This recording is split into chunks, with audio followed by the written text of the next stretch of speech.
ఓనమాలు నేర్పాలని అనుకున్నా కన్నా అందనంత ఎదిగిన నిన్ను చూస్తున్నా నాన్న.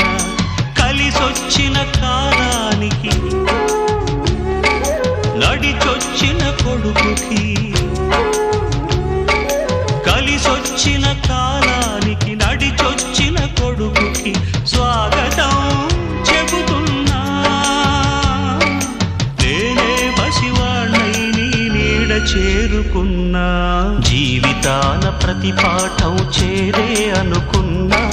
తీయనైన మమతల రుచి నేడే చూస్తున్నా. అనుబంధపు తీరానికి